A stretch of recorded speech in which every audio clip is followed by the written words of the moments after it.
pueden ver allí mi dibujo y eso refleja parte de mis obsesiones y de mis gustos. Darth Vader, Star Wars, en todas partes tengo yo estos muñequitos, pero que me divierten, pero al mismo tiempo me inspiran. Dice allí, con la educación todo es posible, cualquier cosa que usted se imagine es posible con la educación. Es el poder más fuerte del mundo, es el poder. ¿Ya? Y eso es lo que dice en este dibujito Darth Vader, emulando a Darth Vader. ¿Cómo vamos a empezar a hablar un poco de esto? Miren los temas que quiero compartir con ustedes el día de hoy. Primero, quiero hacer una reflexión y aclarar, aunque sé que ya lo han hablado durante el Congreso, qué es la neurociencia. Luego, ¿qué es la neurodidáctica y la neuroeducación? Si es lo mismo, si es parecido, si es diferente. Hablar un poco, hacer un pequeño recorrido sobre la evolución humana y la educación y el origen de los diferentes sistemas educativos para aterrizar posteriormente en qué son las emociones, las neuroemociones y cómo las neuroemociones se relacionan con los reward circuit o circuitos de recompensas, que son las estructuras que tenemos en el cerebro y que nos permiten conectarnos con todo lo que nos rodea. Y al final cerraremos con las ventanas sensoriales y cómo generar esa neurodidáctica, cómo ejecutar de verdad todas esas teorías del cerebro y de la educación aplicadas al aula o no al aula, porque hay maneras de enseñar por fuera del aula, que es la tendencia, por ejemplo, en este momento que estamos viviendo. ¿Qué es la neurociencia? Es importante aclarar que la neurociencia no es ese, hay que desmitificarla, hay que desmitificar la neurociencia. Cuando escuchamos el término de neurociencia, las personas tienden a imaginarse científicos de batas blancas, científicos en un laboratorio, haciendo cosas completamente inexplicables, porque asimilamos neurociencia como si fuera exclusivamente neurología. Y no, la neurociencia es el estudio de cómo funciona el sistema nervioso, tanto el central como periférico, en relación a las diferentes ocupaciones que tienen las personas. La neurociencia es el estudio del funcionamiento de los sistemas neuronales aplicados a diferentes elementos. Por ejemplo, el cerebro aplicado al mundo empresarial lo llamaríamos neuromanagement, y ahí estaría el neuroliderazgo, el neurocoaching y tantas otras opciones.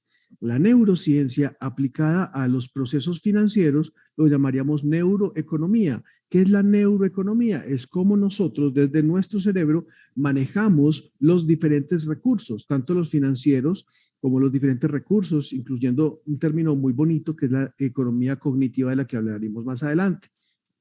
La neurociencia aplicada a los procesos de compra y de adquisición se llama neuromarketing.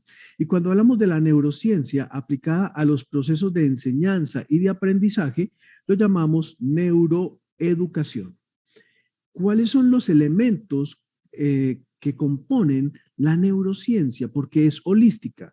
Primero que todo, se basa en los diferentes procesos neurocognitivos. ¿Cuáles son los procesos neurocognitivos? Son todos aquellos procesos que se dan dentro de nuestro cerebro, de ahí viene la palabra neuro, que se dan dentro de nuestro cerebro por las relaciones de las neuronas, pero que se ven reflejados en el vínculo con el mundo externo. De ahí viene la palabra cognitivo.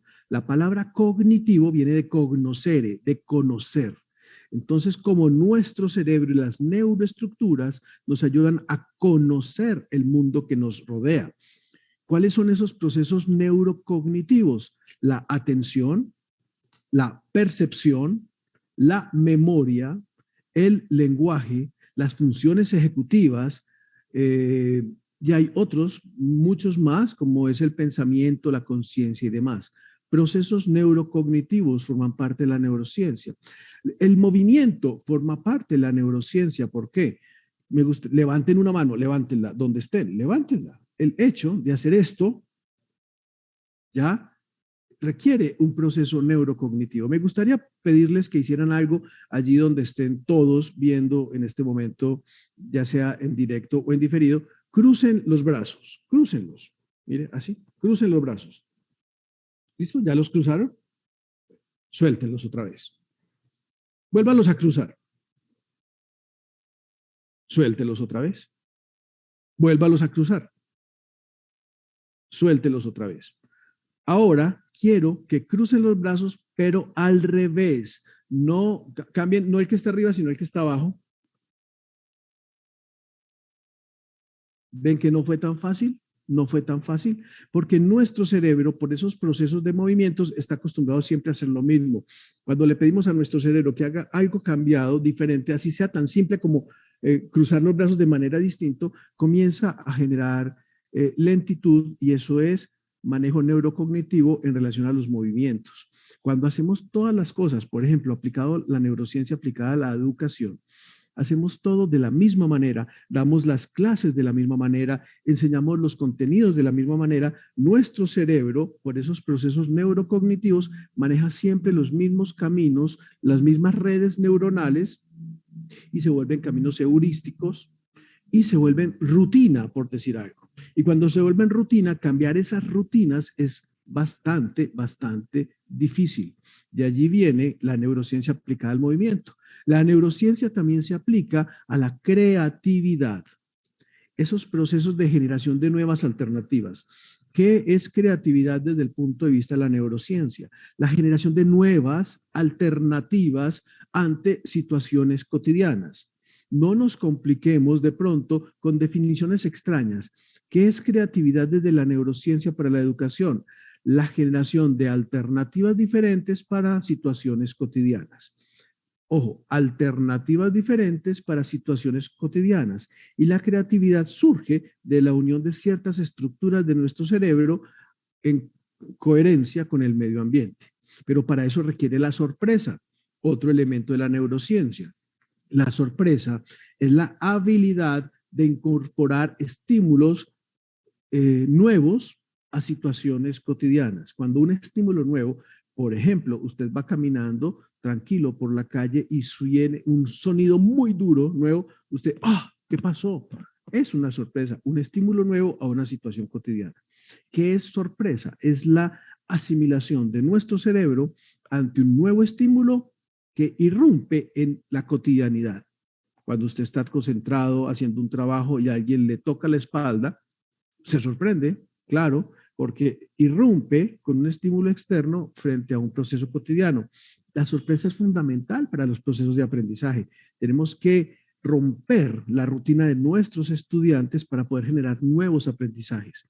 Cuando el cerebro se sorprende, se dispone a recibir nueva información. Si no logramos sorprender el cerebro, y ojo, que eso es base en la neurodidáctica, tenemos que sorprender el cerebro de nuestros estudiantes para poder generar procesos de aprendizaje frescos. Está ahí también la gestión emocional. ¿Qué es gestión emocional? Es trabajar desde las diferentes emociones la incorporación de nuevos conocimientos en los procesos de aprendizaje, gestionar las emociones. Todos tenemos emociones y ojo con lo que voy a decir, no existen emociones positivas ni emociones negativas. Todas las emociones son positivas, todas, porque todas tienen una utilidad o un fin. Lo que debemos hacer nosotros, sea como maestros o sea como estudiantes, es gestionar esas emociones para que respondan a un fin. En este caso, el fin del aprendizaje. Y por último, la neurociencia es holística. Holística es que integra absolutamente todo. Uh, dando un paso siguiente, neurodidáctica. ¿Qué es neurodidáctica?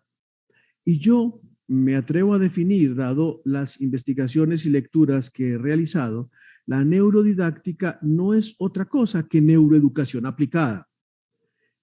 ¿Ya? La neuroeducación es el estudio de los procesos neurocognitivos aplicados a la enseñanza del aprendizaje.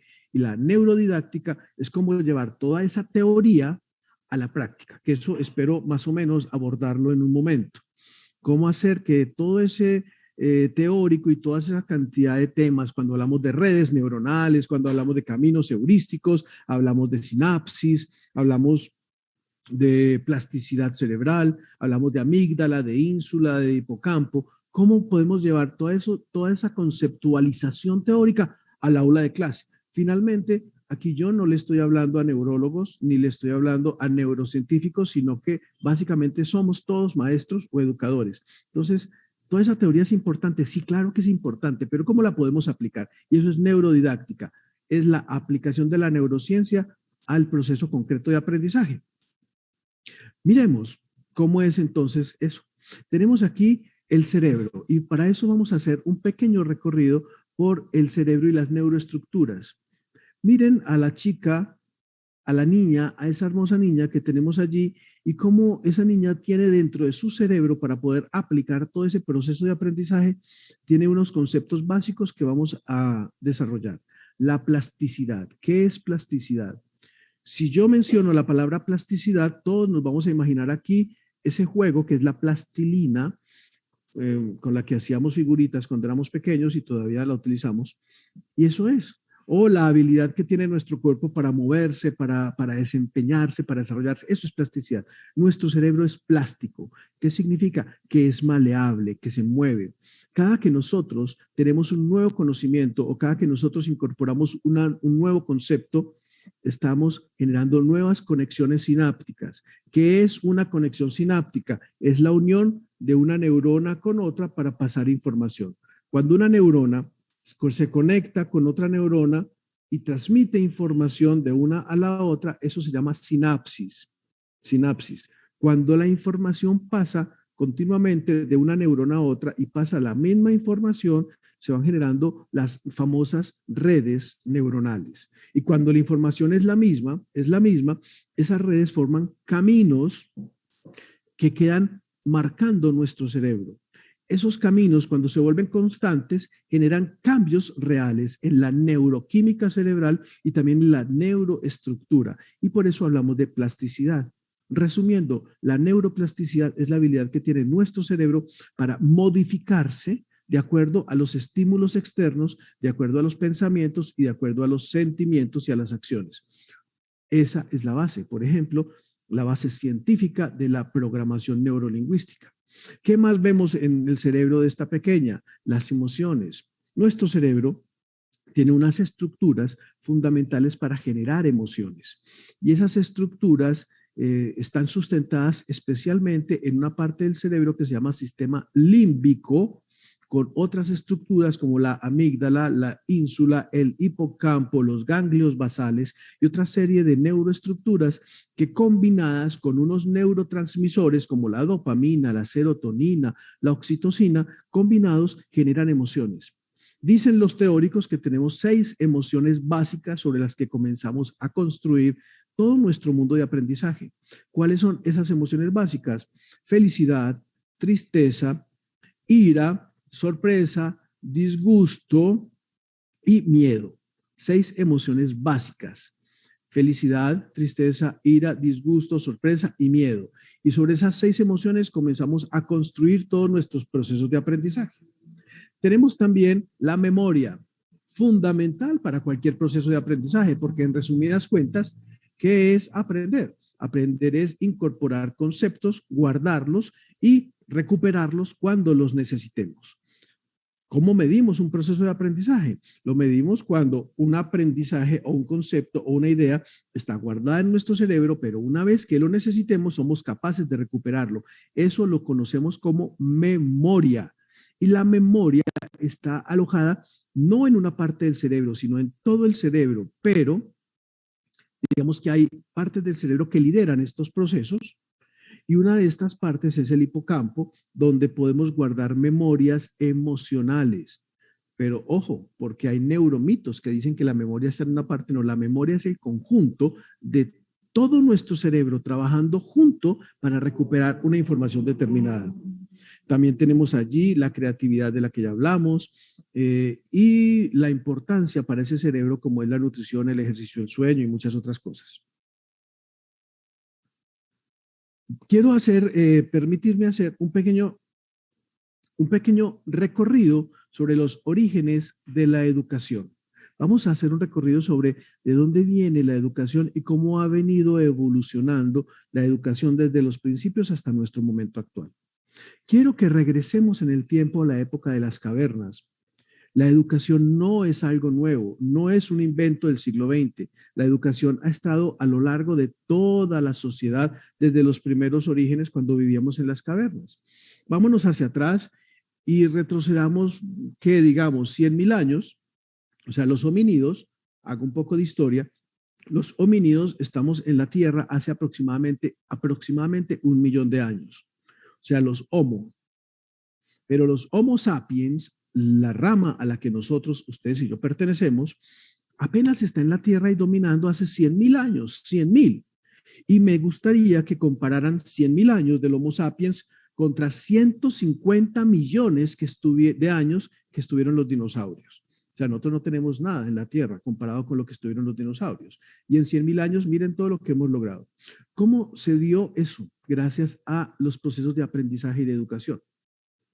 Imaginemos en las cavernas a estos antepasados nuestros hace 100.000 años. Imaginemos al padre y a la madre y a los adultos, porque vivían como en pequeñas comunidades, enseñándoles a los más pequeños cómo comer, cómo cazar, cómo caminar. Eso ya era educación. Educación, también lo dijo Paulo Freire, un gran pedagogo del siglo XX, educación es el conocimiento aplicado a casos reales. Decía Paulo Freire, a quien tuve el gusto de conocer en persona alguna vez, que la educación se vuelve educación real cuando usted la aplica. Si no la aplica, realmente no toma ese carácter de educación. Entonces, desde ese momento, hace 100.000 años, ya comienzan a darse procesos de educación. Cuando luego comienzan a dominar el fuego para cocinar o luego comienzan a tomar frutas para sobrevivir y comienzan a evolucionar y luego se inventa la rueda y luego se domina el fuego y luego se inventan los instrumentos y las herramientas, se desarrolla la habilidad de pinza, que es este movimiento de pulgar que se hace, que gracias a él es que podemos manejar instrumentos. Si no fuera por ese movimiento de pinza que vamos desarrollando, no pudiésemos estar manejando internet ni haciendo absolutamente nada. Comienza a evolucionar lentamente el proceso de aprendizaje y de educación. Pero quiero es que quede claro que la educación no es un invento del siglo XIX ni del siglo XX. La educación siempre ha estado ahí, siempre, desde los orígenes. Es más, siendo atrevido, y puede que algunos colegas me lo reprochen, la educación se da incluso en otras especies. Cuando la mamá perro está con sus cachorros y les está enseñando cómo jugar, les regaña cuando se están peleando, no los deja ir a ciertos lugares, los está educando. Los chimpancés también educan a sus crías, a sus cachorros. Entonces la educación no es exclusiva de nosotros los seres humanos, es muy de las diferentes especies de mamíferos. Miren lo importante, ya centrándonos en nosotros los seres humanos, cómo se va dando o cuáles son los elementos que guardan un gran impacto en los procesos de educación. Tenemos las familias. Origen fundamental de la educación es la familia, y no me refiero a la familia clásica, mamá, papá e hijos, porque existen en esta época cantidades de estilos de familia, las familias extendidas, tenemos las familias de amigos, tenemos las familias con parejas del mismo sexo, tenemos las familias de hermanos mayores, tenemos las familias donde están los abuelos educando, en fin, existe mucho.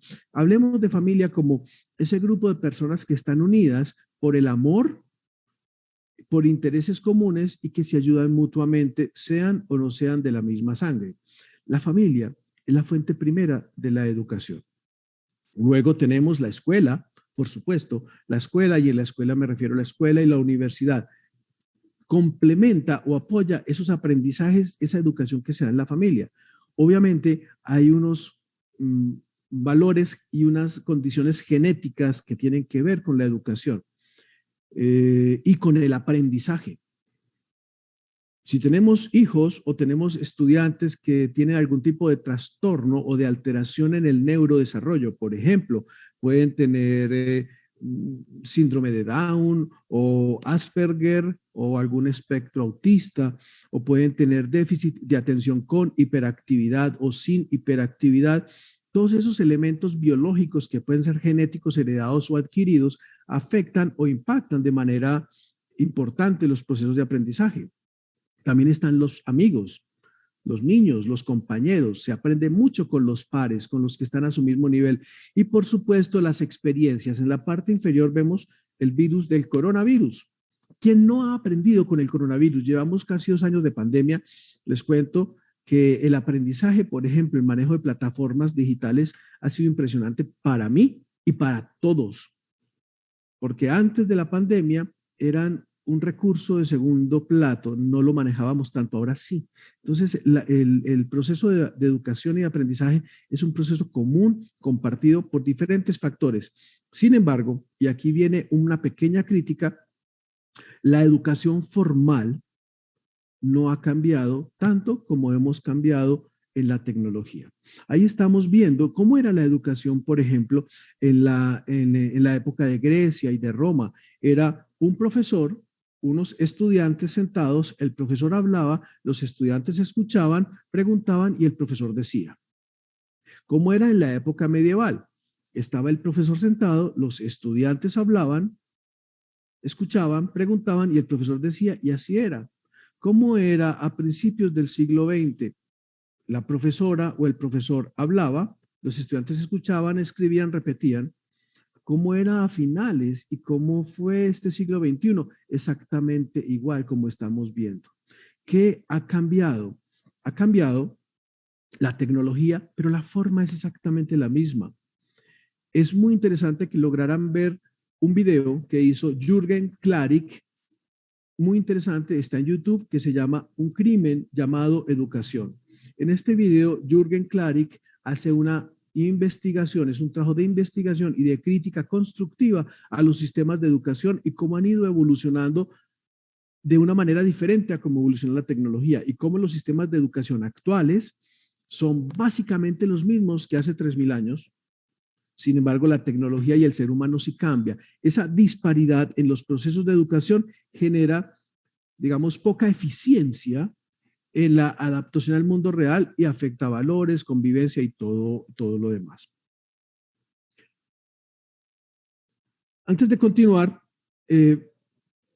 vamos a hacer un pequeño recorrido sobre las neuroemociones y cómo las neuroemociones nos pueden ayudar a que el aprendizaje sea divertido. Y para eso es importante y quiero hacer un recorderis, vamos a recordar un poco sobre algunas partes del sistema nervioso y cómo es que nuestro sistema nervioso está integrado.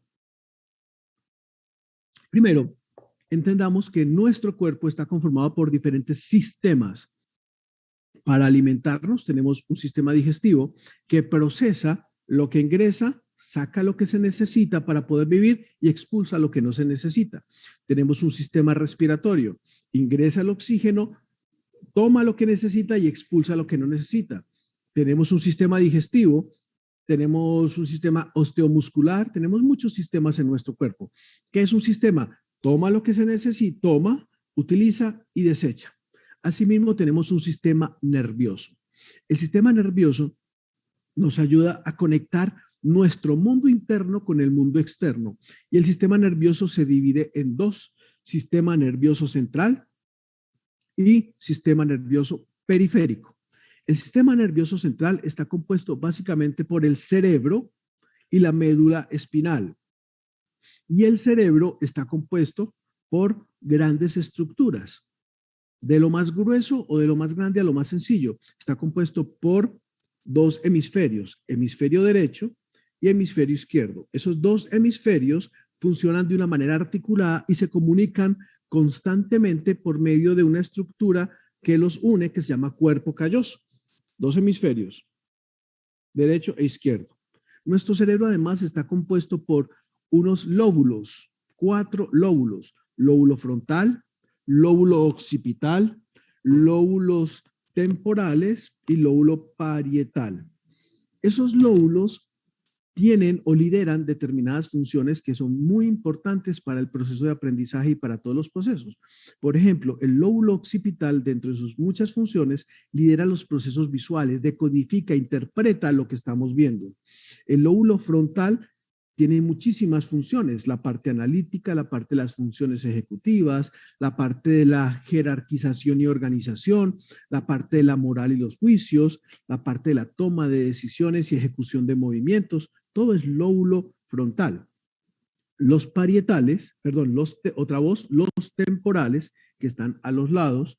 Los lóbulos temporales tienen muchísimas funciones, por ejemplo, la atención, las funciones del lenguaje, por ejemplo, y en el lóbulo parietal tenemos toda la parte sensomotriz, la parte de la sensibilidad, el tacto, todo eso está allí incorporado. Además, dentro de nuestro sistema nervioso tenemos las neuronas. Miremos las neuronas tan importantes que son. Tenemos aproximadamente 100.000 millones de neuronas en nuestro cerebro, 100.000 millones de neuronas en nuestro sistema. Y esas 100.000 millones de neuronas se conectan aproximadamente cada una 10.000 veces. Imagínense, multipliquemos 100.000 millones por 10.000. Es un número incalculable. Y esa es la cantidad de conexiones neuronales y por eso nuestro cerebro es capaz de ejecutar simultáneamente miles de acciones. Levantar, respirar, caminar, pensar, sufrir, llorar, amar, odiar. Todo lo hacemos simultáneamente gracias a esas conexiones que tiene nuestras neuronas. Miren esa neurona. La neurona está compuesta por diferentes partes.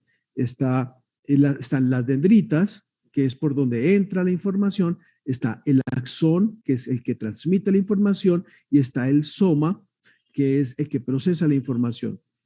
Como todo, si la neurona es sana, el cerebro es sano. Si la neurona es sana, se puede aprender. Si la neurona es enferma, el proceso de aprendizaje se daña. Por ejemplo, el axón está recubierto de mielina. La mielina es un compuesto básicamente de lípidos y de glucosa, pero la mielina ayuda a que la información fluya, es decir, a que el proceso de aprendizaje se dé. Si la mielina se destruye o se acaba, no se afecta la atención, la percepción y la memoria. ¿Cómo podemos tener la mielina bien fortalecida? Con la alimentación, por ejemplo. Con la alimentación, con la hidratación, por ejemplo. Entonces, de allí la importancia. Si un niño no está bien alimentado, sus neuronas no van a ser funcionales y los procesos de aprendizaje se van a ver limitados. Me gustaría que viéramos la relación entre lo externo, por ejemplo, la alimentación, el juego y las relaciones, con la salud de las neuronas y con el aprendizaje, por ejemplo. Miremos también algunas otras partes importantes del cerebro que tienen que ver con este tema del aprendizaje y las emociones. Tenemos el sistema reptiliano o la parte más primitiva de la evolución de nuestro cerebro, donde tenemos el tallo cerebral, la parte de los instintos, la parte de la supervivencia. Los instintos nos modulan, es decir, nos guiamos por el placer, buscando el placer y evitando el displacer. Eso lo hacemos ustedes, lo hago yo y lo hacen las demás especies, porque es muy primitivo, es la parte más primitiva. ¿Cómo aplicamos esto, por ejemplo, a la neurodidáctica? Si el aula de clase, si la escuela, si la universidad no genera placer, no genera bienestar, instintivamente el estudiante va a tender a alejarse. Ahí no hay, eso es instinto. O sea, primera recomendación, generemos espacios de placer en el aula, espacios de bienestar en el aula para que instintivamente el estudiante se sienta atraído y se sienta bien allí. Tenemos otra estructura que es la parte emocional o sistema límbico, donde están estas emociones de las que mencionábamos más antes, la alegría, la tristeza, la ira, el miedo, la sorpresa y el disgusto.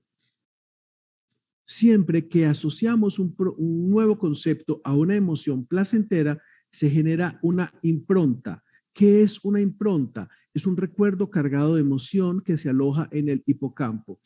Y les digo algo, las improntas jamás se olvidan. Cuando usted adquiere un recuerdo cargado de emoción, nunca lo va a olvidar. Puede tener 80, 90 años de edad, no lo va a olvidar.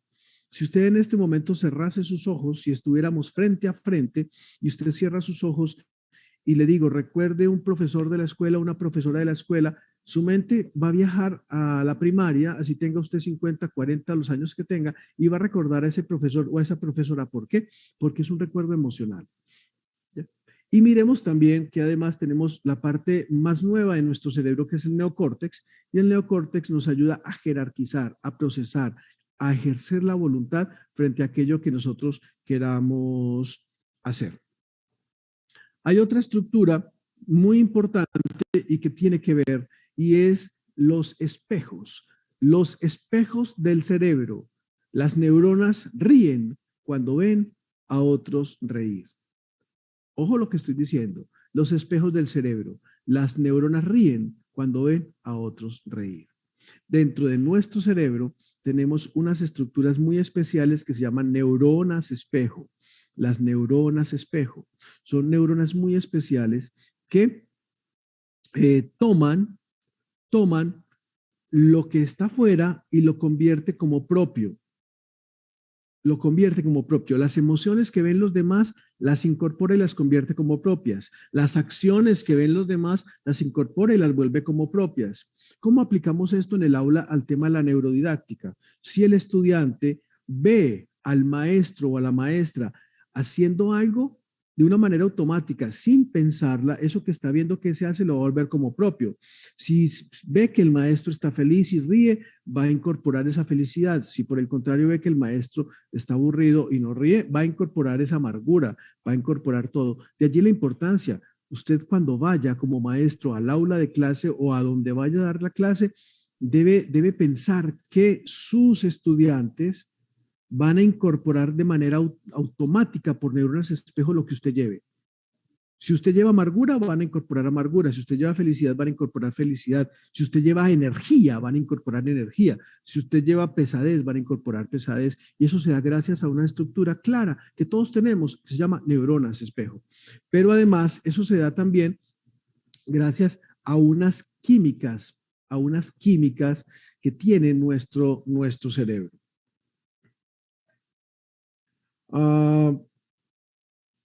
Enseñar es placer y el cerebro lo sabe. Enseñar es placer y el cerebro lo sabe. ¿Cómo se da eso o qué significa eso? Vamos a retomar algo que dije al principio. Los procesos de manejo de conexiones se dan gracias a las neuronas. Una neurona se une a otra por medio de un proceso que se llama sinapsis. La sinapsis es un proceso por medio del cual una neurona pasa información a otra neurona. Voy a profundizar un poco más de eso. Cuando yo hablo de que pasa información, estoy hablando de que se transmiten neurotransmisores. Las neuronas no se tocan, nunca se tocan físicamente, se acercan mucho, mucho. Y cuando están muy cerca, una neurona que se llama neurona presináptica libera neurotransmisores que son absorbidos por la otra neurona que se llama neurona postsináptica. Libera químicos o neurotransmisores y son absorbidos por la otra. Esos químicos o neurotransmisores son los responsables de absolutamente todo lo que hacemos, desde levantar una mano, desde dormir, bostezar, todo. Pero hay unos químicos que son fundamentales para los procesos de aprendizaje y para la felicidad, o unos neurotransmisores que son fundamentales. Y esos neurotransmisores fundamentales para la felicidad y para el aprendizaje son 4. La endorfina, la dopamina, la serotonina y la oxitocina. Por favor, recuérdenlos porque son muy importantes, porque esos son los que nos dan placer. Y enseñar da placer y el cerebro sabe que da placer, pero usted como maestro debe generarle a ese cerebro la producción de esos 4 neurotransmisores. La endorfina, ¿qué es? Es un neurotransmisor que dentro de las muchas cosas que hace funciona como un anestésico o un analgésico. Cuando hay miedo, cuando hay estrés, cuando estamos cansados, nuestro cerebro, que es sabio, la naturaleza es sabia, libera la endorfina y como que nos quita el problema. Un ejemplo, usted va al gimnasio y queda muy adolorido, pero contento. ¿Por qué? Porque mientras más adolorido esté, más endorfina libera el gimnasio. Cuando usted va a una clase que le encanta y llega cansado, pero llega satisfecho. ¿Por qué? Porque ese cansancio libera endorfina y se siente bien. Siempre y cuando lo que usted esté haciendo sea algo que usted considere que es importante. ¿Cómo lo llevamos al campo de la educación? Debemos lograr que nuestros estudiantes sean conscientes de la importancia de lo que les estamos enseñando. Si el estudiante no logra encontrar una relación entre lo que le estamos enseñando y una utilidad para su vida, ahí no va a haber endorfina. Y si no hay endorfina, no hay placer. Y si no hay placer, no hay neurodidáctica y no hay aprendizaje. Ojo, lograr que nuestros estudiantes encuentren conexión entre lo que les estoy enseñando y lo que ellos van a aplicar en la vida. Aprender jugando, por ejemplo, aprender haciendo. Endorfina. La serotonina. La serotonina está relacionada con la autoestima, con la confianza. Debemos generar en nuestros estudiantes autoestima, es decir, decirles, eres capaz, creo en ti, sé que lo vas a lograr, vamos para adelante, Juanito, Martica, vas a lograrlo. Porque cuando le generamos autoestima y confianza a nuestros estudiantes, le generamos serotonina, el cerebro produce serotonina y la serotonina se une a la felicidad, se une al placer, eso es neurodidáctica. Pero si le decimos, no, Pedrito, es que usted es muy bruto, ¿usted qué va a aprender? No, es que usted, no, usted, mejor dicho, salió igualito al papá. ¿Ya? Le estamos torpedeando la autoestima y no aprende, no aprende. Autoestima, estímulo. La dopamina se relaciona con el placer y con el cumplimiento de metas. Cuando logre una meta, cuando nuestro estudiante alcance, haga un trabajo, así no sea perfecto, pero lo vaya logrando, hay que felicitarlo. Jaimito, te felicito, excelente, puede mejorar, pero está muy bien. Cuando hacemos eso, cuando generamos ese estímulo, le ayudamos a que el cerebro de Jaimito libere dopamina, le generamos placer. Y por último, la oxitocina, fundamental. La oxitocina se relaciona con el vínculo afectivo, con el abrazo, con la caricia. Uno puede acariciar con los ojos. Ya, cuando pase la pandemia y podamos abrazar a nuestros estudiantes o abrazar a nuestros compañeros, el contacto físico libera oxitocina. Entonces, esa neuroquímica de la felicidad que está asociada al placer y al aprendizaje se da por la endorfina, la serotonina, la dopamina y la oxitocina.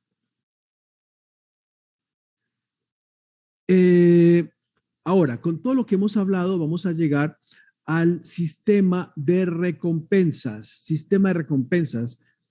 Con todo eso que hemos hablado de las neuronas espejo, del hemisferio izquierdo, el hemisferio derecho, del sistema límbico, del tálamo, el hipotálamo, el tallo cerebral, del neocórtex, de la memoria y las improntas, de la dopamina, la oxitocina, y con todo eso que hemos hablado, ahora llegamos a una parte que tiene nuestro cerebro que está diseñada, que se llama sistema de recompensas. Y nosotros, como maestros, tenemos que aprender a manejar ese sistema de recompensas que tiene nuestro cerebro. Son estructuras, sistema de recompensas cerebral o circuito de recompensas, no tiene que ver con estímulos y castigos en el aula. Tiene que ver con unas estructuras que tenemos dentro de nuestro cerebro, unas estructuras biológicas que se activan cuando generamos placer a nuestro estudiante. Esas estructuras tienen nombre, se llaman área tegmental ventral, se llama núcleo accumbens y se llama vías dopaminérgicas. Cuando el área tegmental ventral y el núcleo accumbens se juntan y transmiten dopamina por las vías dopaminérgicas, se activa el circuito de recompensas. Nosotros, como maestros en la educación, debemos procurar activar ese sistema de recompensas por los estímulos externos que le presentamos a nuestros estudiantes. Y eso, mis queridos maestros y maestras, eso es neurodidáctica. Neurodidáctica es la generación de actividades de aprendizaje que activen el circuito de recompensas, que liberen todo eso de lo que hemos hablado hasta ahora para que el estudiante lo asocie al tema que estamos enseñando y se le quede impregnado en su cerebro. Ahora, ese sistema de recompensas junto con otros nos habla mucho de cómo podemos generar improntas y cómo podemos guardar en nuestro cerebro las situaciones. Ahora, El cerebro nos protege del peligro. El cerebro nos protege del peligro. El cerebro nos protege del peligro. ¿Y cómo nos protege? Por el sistema amigdalino. O sea, la amígdala es nuestra amiga. Y no son las amígdalas que están en la garganta, son las amígdalas que tenemos en nuestro cerebro. Las amígdalas, que son unas glándulas que tenemos dentro de nuestro cerebro, nos protegen del peligro, pero también si se abusa de ellas pueden generar grandes problemas. Todos hemos escuchado hablar del acoso o del bullying, del matoneo. El matoneo consiste en un acoso permanente que las personas, los compañeritos o los compañeros hacen sobre un compañero. Es decir, un compañero es acosado permanentemente por sus otros compañeros. Cuando es acosado, la amígdala o el sistema amigdalino se vuelve más grande, se expande para defenderlo del peligro. Y es normal y está bien, porque es una manera biológica como el cerebro se defiende. Cuando el sistema amigdalino se expande, libera una cantidad de químicos que le ayudan a este chico o a esta chica a que se defienda o a que salga corriendo y huya, pero le aleja del peligro. Cuando corremos un peligro y la amígdala se activa, esa activación nos ayuda a defendernos. Pero en el caso del matoneo o del bullying, si es todos los días, si es permanente, llega un momento en que la amígdala se atrofia y deja de funcionar correctamente y genera daños emocionales permanentes en el niño que es víctima de bullying o víctima de acoso. Daños emocionales y también daños físicos o biológicos.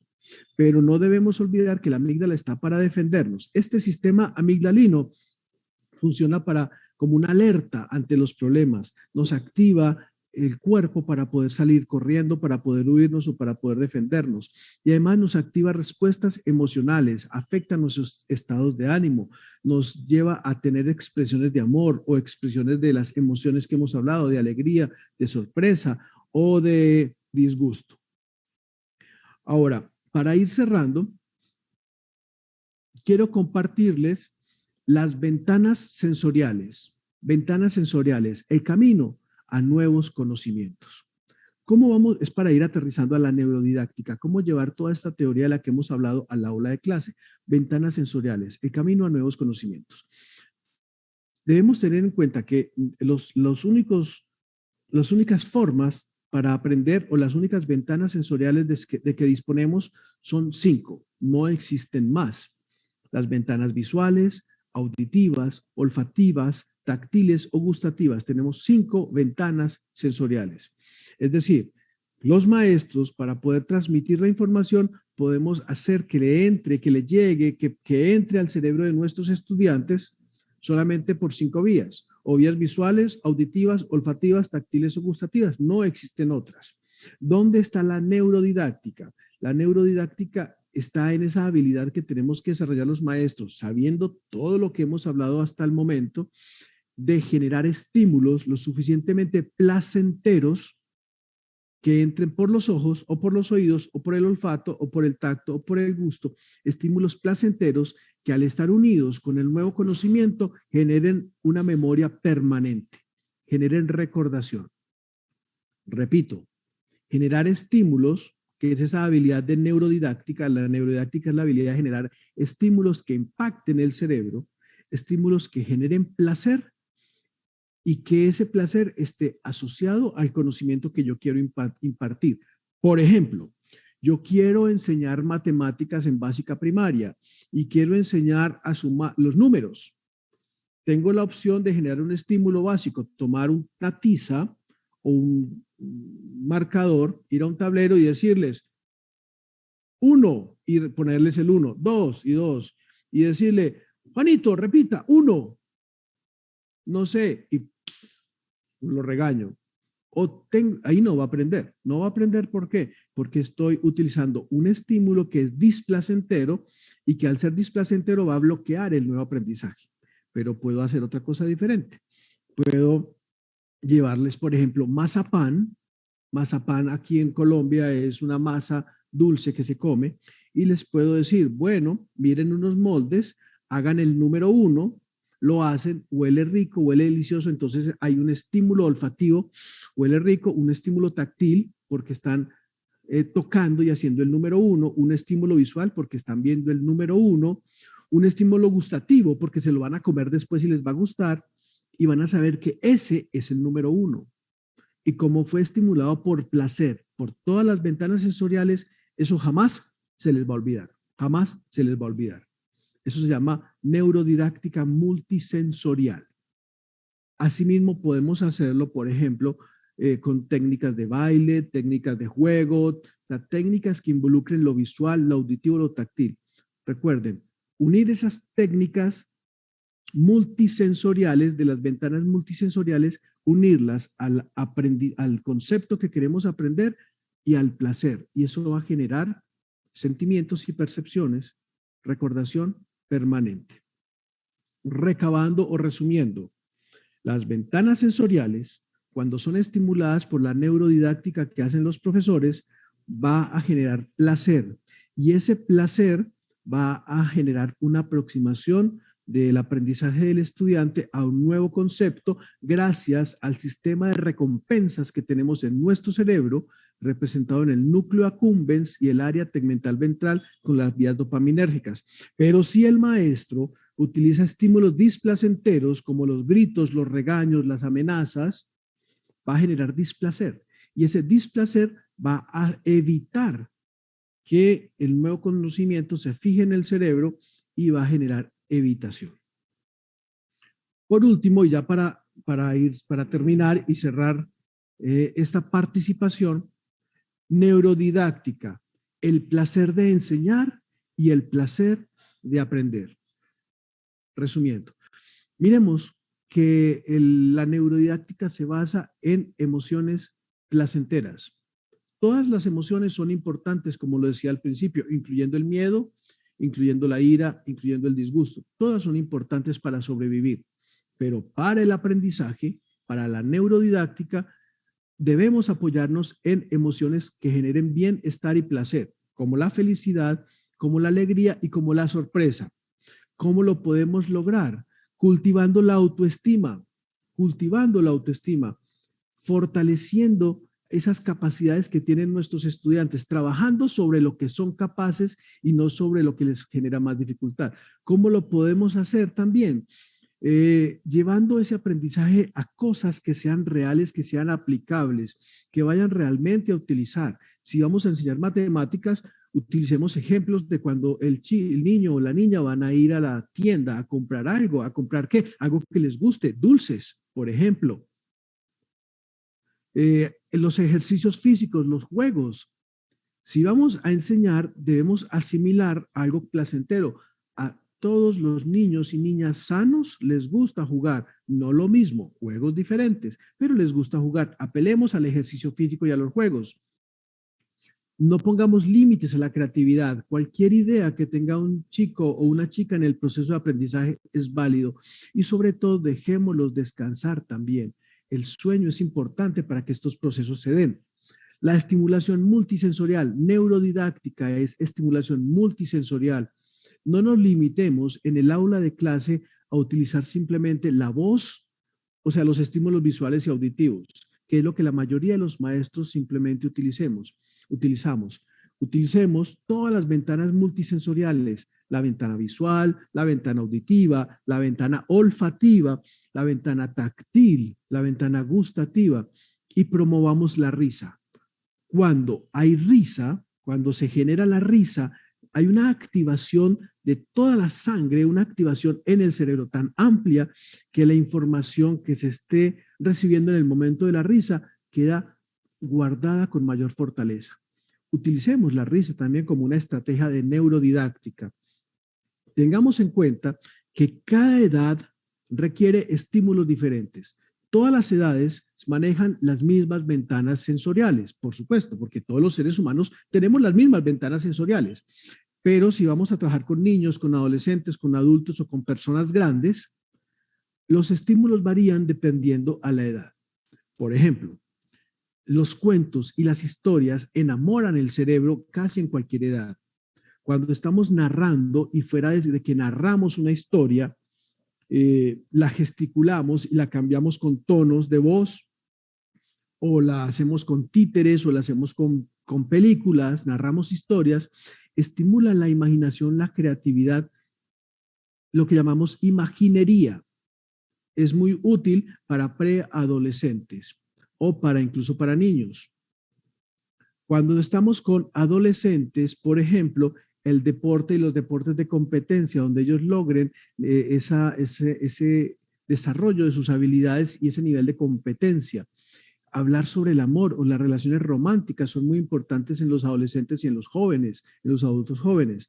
En los niños pequeños, por ejemplo, la comida, trabajar como vemos allí, haciendo figuras de algo que puedan tocar, oler y luego comerse, son, por ejemplo, estrategias para la neurodidáctica. En fin, son diferentes herramientas que podemos manejar. Me gustaría, y ya para terminar, comentarles acerca de este libro que ustedes están viendo allí. Es un libro que publicamos hace 2 meses de mi autoría, que tiene que ver sobre el tema que estamos hablando, emoción y desempeño en los profesores universitarios. Es muy interesante porque es un libro resultado de una investigación que hicimos durante año y medio. Lo pueden adquirir si desean, está en Amazon, simplemente se meten en Amazon y con el nombre y ahí está y lo pueden adquirir virtual o digital. Pero lo importante acá es que podemos ver cómo para nosotros como profesores, cuando tenemos emociones positivas, emociones de felicidad, somos mejores profesores, somos mejores maestros. Un profesor feliz es un mejor profesor. Y por último, quisiera contarles que ahorita, a partir de octubre, va a estar disponible el libro Neurodidáctica, Aprender puede ser divertido. Doctor, Muchísimas gracias por todo y bueno, quedo atento. doctor, tenemos una pregunta. Sí. Dicen aquí. Gracias, Santiago. ¿Tú crees que sea necesario incorporar en los planes educativos curricular la educación emocional? Yo no creo que sea importante, yo creo que es fundamental. O sea, no, es decir, siempre ha estado involucrada la emoción en los procesos de aprendizaje. Desde hace 100.000 años, cuando hablábamos en la época de las cavernas, la emoción está ahí. Claro, si usted no aprende la emoción del miedo, se lo van a comer. Hace 100.000 años, los monstruos de esa época, los leones, en fin. O sea, la emoción está incorporada. Lo que tenemos siempre ha estado allí. Lo que tenemos que hacer en los planes curriculares en este momento y en las metodologías, lo que tenemos que hacer es incorporarlo de una manera pensada, de una manera coherente, de una manera articulada, para tener objetivos de aprendizaje claros. Y creo yo que debemos incorporar nuevas teorías, como por ejemplo la teoría de los aprendizajes múltiples o de las inteligencias múltiples y la inteligencia emocional. Eso debemos incorporarlo. Es fundamental que lo hagamos si queremos tener realmente objetivos claros de aprendizaje. Listo. Muchísimas gracias a nombre de AEG Ecuador, doctor. Le agradecemos por su ponencia y por compartir sus conocimientos con nosotros.